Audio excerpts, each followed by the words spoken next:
Legberg Legacies est un jeu de gestion et simulation de village plutôt type médiéval. Du coup, on a vraiment voulu se centrer plutôt sur les habitants. Donc on va vraiment rentrer au cœur des familles, on va faire les meilleurs couples, on va essayer vraiment de trouver le meilleur personnage qui va être le plus efficace pour tel métier, etc.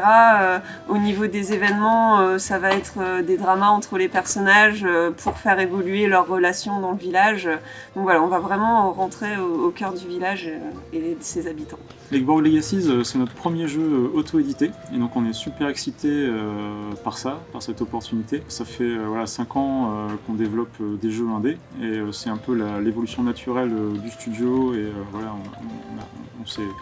on s'est renforcé dans l'équipe pour pouvoir arriver à ce stade-là. Et voilà, pour nous, c'est super excitant parce qu'on va être en direct avec les joueurs, et on va pouvoir vraiment maîtriser notre communication et comment on va interagir avec les joueurs. Donc c'est très excitant pour nous. Ce qu'on espère en fait, c'est que chaque joueur pourra s'approprier le jeu et essayer d'y jouer de différentes manières, soit un peu en mode bac à sable ou soit en essayant de jouer le maximum de points possible à la fin. Moi je suis très inspirée par les univers comme Steven Universe ou des choses comme Hilda qu'on peut trouver sur Netflix, c'est-à-dire que c'est des graphismes qui ont l'air peut-être un peu enfantins, qui ont l'air simples mais qui ont quand même qui peuvent toucher un public plus adulte. Moi j'aime bien les choses très colorées, très chaleureuses, très gaies, mais je pense qu'on peut associer ça à des concepts un peu plus forts qui peuvent toucher des publics un petit peu plus adultes. Avec la DA de Legberg Legacies, j'ai essayé déjà de transmettre un petit peu de moi parce que depuis que je suis chez Ishtar, j'ai beaucoup travaillé sur les prods d'autres DA.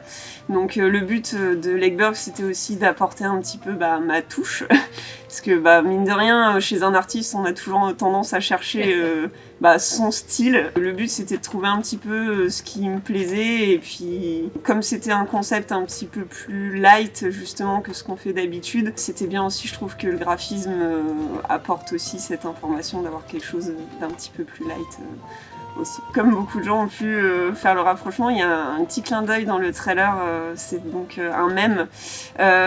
En fait, le mème, je trouve que ça montre un petit peu ce qu'on a voulu faire avec ce projet. C'est quelque chose de simple, quelque chose qui nous fait plaisir. On a envie que les joueurs s'amusent, on a envie de s'amuser aussi en le faisant.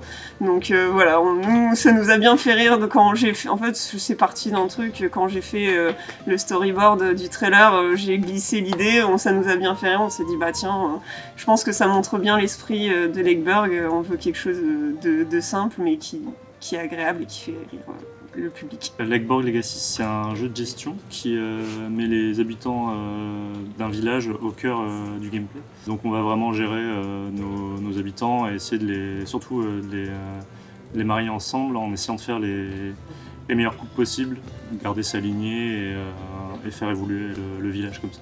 Chaque villageois est assez complexe. On a des ressources dans le village et chaque habitant va avoir des besoins, avoir besoin de nourriture, de meubles, plein de ressources qu'on va pouvoir créer via le village et qui vont être nécessaires pour les habitants, pour leur bonheur, qui continuent de vivre tranquillement, sinon ils auront des problèmes.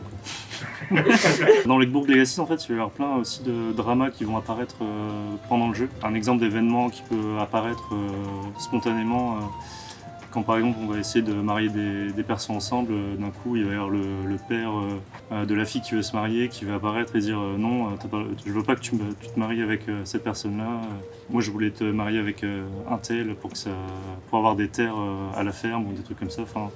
Plein d'événements qui vont apparaître, bousculer un peu notre village et ce qui se passe dedans.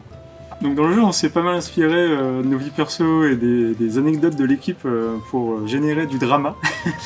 Donc, je sais pas si vous avez des histoires à raconter. Alors, pas toujours, hein. Il y aura des histoires, faudra pas chercher à savoir si c'est vrai ou pas. Il y a des choses qui sont purement inventées, quoi. Mais il y en a. Que la réalité. Mais c'est vrai que c'est le vrai plaisir du jeu, c'est d'avoir trouvé justement ces dramas. On se rend compte que les gens sont souvent très inspirés pour trouver ce genre de petites anecdotes ou d'histoires. C'est assez drôle à concevoir. Après, ce qui est cool, c'est que quand on entend des articles rigolos ou des histoires de membres de l'équipe rigolote aussi. Ça nous donne des idées pour rajouter dans le jeu un événement qui pourrait être marrant, qui ressemble un petit peu. Et je pense que c'est aussi ce qui te plaisait sur Dead in Vinland, c'est de faire les petites histoires entre les personnages, etc. Créer du drama. Créer du drama. Si vous voulez trouver l'amour, suivez-nous sur Twitter. Sur Discord. Et vous pouvez aussi ajouter le jeu sur Steam. Ferien portu fanier